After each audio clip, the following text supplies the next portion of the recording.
नमस्कार, मैं डॉक्टर रजनीश कुमार बारहट, सहायक आचार्य, संस्कृत राजकीय महाविद्यालय नवलगढ़ के यूट्यूब चैनल पर सभी छात्रों का स्वागत करता हूं। संस्कृत साहित्य स्नातक तृतीय वर्ष प्रथम प्रश्न पत्र में चलने वाले श्रीमद् भगवत गीता अंश का हम अध्यापन करवा रहे हैं। गत ऑडियो वीडियो ई व्याख्यान में हमने श्लोक संख्या 45 तक अध्यापन करवा दिया था। प्रसंग एवं संदर्भ इस प्रकार है।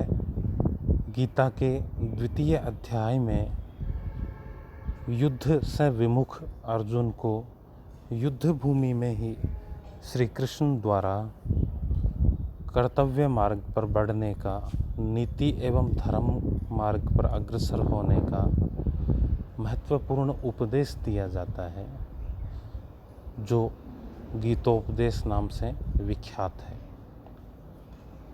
श्री कृष्ण किंकर्तव्य विमूढ़ एवं असमंजस की स्थिति में अवस्थित अर्जुन को आत्मतत्व की अजरता अमरता का वर्णन करते हुए एक क्षत्रिय योद्धा के लिए जो उचित मार्ग है उसके संदर्भ में बताते हुए जो समुपस्थित नैतिक धर्म है युद्ध करना, उसकी प्रेरणा देते हैं।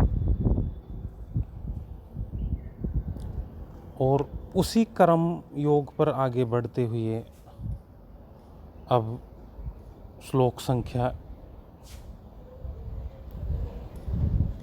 46 से लेकर हम 50 तक का अध्यापन करवाएंगे। श्लोक संख्या 46 का वाचन है, यावन अर्थ उदपाने सर्वतः संप्लुतोदके तावान सर्वेषु वेदेषु ब्राह्मणस्य विजानतः। यावन अर्थ उदपाने, यावान अर्थ जितना, अर्थ यानी प्रयोजन, उदपाने छोटे जलाशय का, छोटे से तालाब का जितना प्रयोजन रह जाता है, कब? सर्वतः संप्लुतोद के, सब ओर से संप्लुत ओद के भरे हुए जलाशय के प्राप्त हो जाने पर, बड़े विशाल भरे हुए जलाशय के प्राप्त हो जाने पर छोटे जलाशय का जितना प्रयोजन रह जाता है, तावान सर्वेषु वेदेषु ब्राह्मणस्य विजानतः, उतना ही प्रयोजन सर्वेषु वेदेषु सारे वेदों से, ब्राह्मणस्य विजानतः ब्रह्म तत्व को जानने वाले पुरुष का सारे वेदों से उतना ही प्रयोजन रह जाता है। हे अर्जुन, जिस प्रकार बड़े जलाशय के प्राप्त हो जाने पर छोटे जलाशयों का कोई प्रयोजन नहीं रह जाता, उसी प्रकार ब्रह्म ज्ञान को और गूढ़ ज्ञान को जान लेने पर सारे वेदों का प्रयोजन नहीं रह जाता है। अर्थात वेदों में जो प्रवृत्ति मार्ग है, वेदों में जो कामनाएं या इच्छाओं को संपूर्ति के जो भी मार्ग बताए हैं, वो सारे के सारे सांसारिक है और त्रिगुणों से संबंधित है। उनसे ऊपर उठकर जो मनुष्य, जो विवेकी व्यक्ति परम तत्व को, आत्म तत्व को अथवा ब्रह्म को जान लेता है, फिर उसका वेदों का वो प्रवृत्ति मार्ग है, कर्मकांडीय मार्ग है, उनसे प्रयोजन नहीं रह जाता है। आगे 47वां श्लोक है, जो कि महत्वपूर्ण श्लोक है। वाचन है, कर्मण्येवाधिकारस्ते मा फलेषु कदाचन माँ कर्म फल हेतुर्भूमा ते संगोस्त्व कर्मणि। हे अर्जुन, कर्मणि एव अधिकारः ते, ते अधिकारे कर्मणि एव। हे अर्जुन, ते यानी तुम्हारा, अधिकार है यानी अधिकार, कर्मणि एव कर्म करने में ही है। हे अर्जुन, तुम्हारा अधिकार मात्र कर्म करने में ही है। माँ फलेषु कदाचन, फल में कभी भी नहीं है। फलेषु यानी फलों में, कदाचन यानी कभी भी, माँ यानी नहीं, फल में कभी नहीं है। हे अर्जुन, तुम जो किंग कर्तव्य विमूढ़ और कर्तव्य विमुख स्थिति में आ गए हो, ऐसी स्थिति में तुम्हें यह कहा जा रहा है कि हे अर्जुन, प्राणी मात्र का या तुम्हारा जो कर्तव्य है, वो जो तुम्हारे सम्मुख कर्म है उसको संपादित करना मात्र है।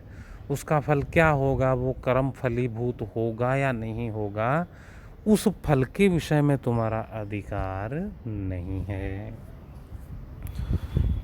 माँ कर्म फल हेतु भूम, कर्म फल हेतु इसलिए कर्म फल के निमित्त वाला माँ भू मत बनो, यानी मात्र कर्मों के फल को ध्यान में रखकर ही कार्य करने वाला मत बनो।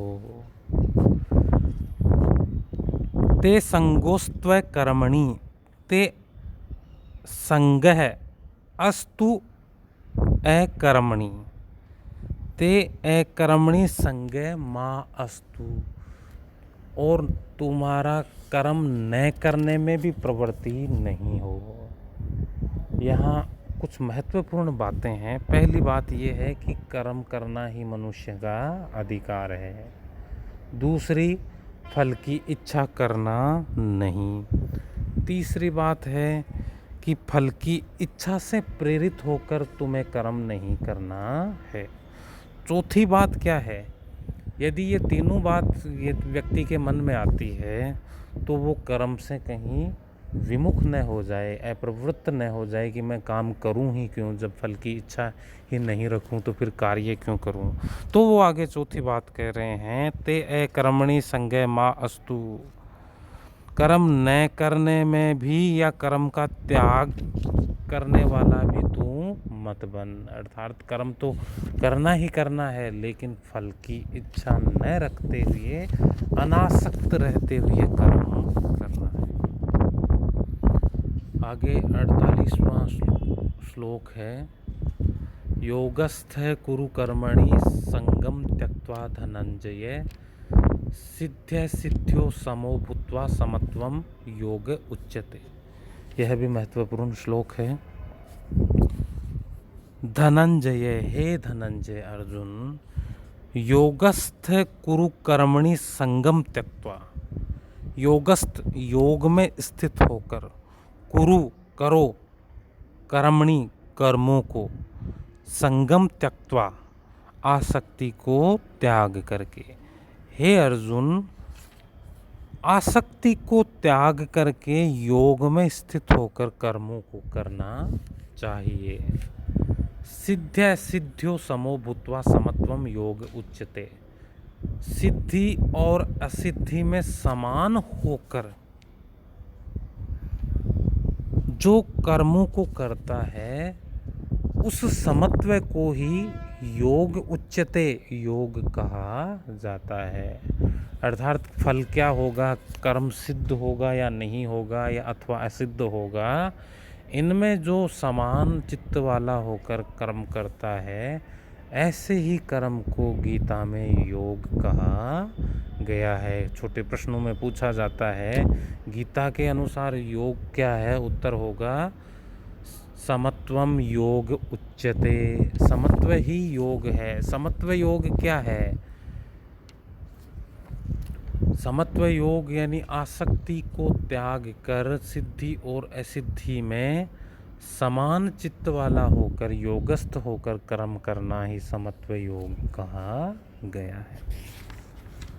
आगे 39वां श्लोक है, दूरेण ह्यवरम कर्म बुद्धि योगात् धनंजय, बुद्धो शरणम अन्विच्छ कृपणा फल हेतु है। दूरेण अत्यंत, ही अवरम तुच्छ, अवर का मतलब तुच्छ, कर्म कर्म बुद्धि योगात धनंजय, बुद्धि योग से हे धनंजय।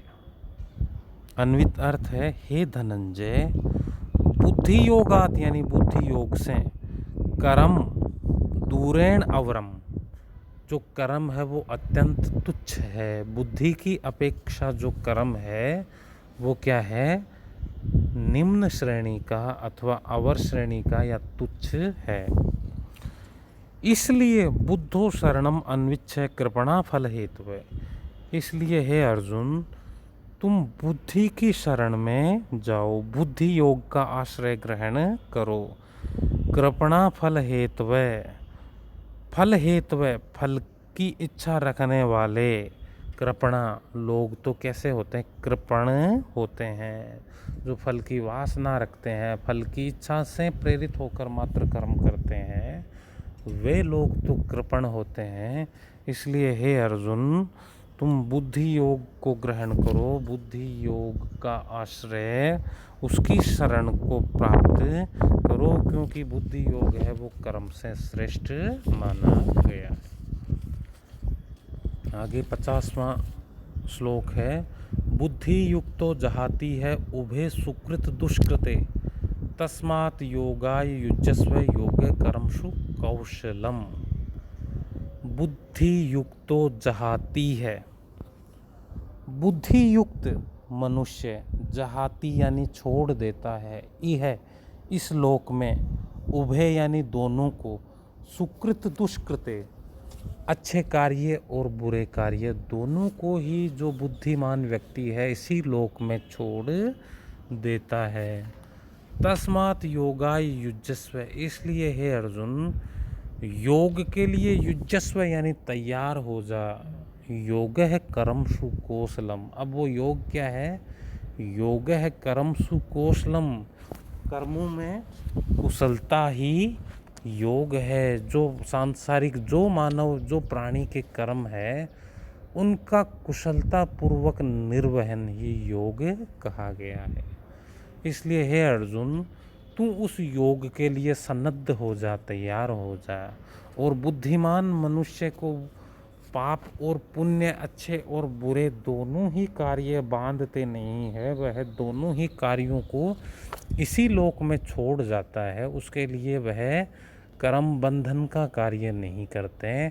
इस प्रकार का विवेक ज्ञान, ब्रह्म ज्ञान एवं कर्म और बुद्धि का ज्ञान रख करके हे अर्जुन, तुम्हें अपने कर्म, तुम्हें एक क्षत्रिय के लिए जो आदर्श मार्ग है उसका अनुसरण करते हुए अपने कर्म का पालन करना चाहिए। इस प्रकार हमने आज के इस ऑडियो वीडियो ई व्याख्यान में 5 श्लोकों का अध्यापन करवाया। छात्र इनको व्याख्याओं एवं प्रश्नों के दृष्टिकोण से सुदृढ़ करेंगे। इसके संदर्भ में आगे असाइनमेंट और PDF वर्क है वो प्रेषित कर दिया जाएगा। धन्यवाद।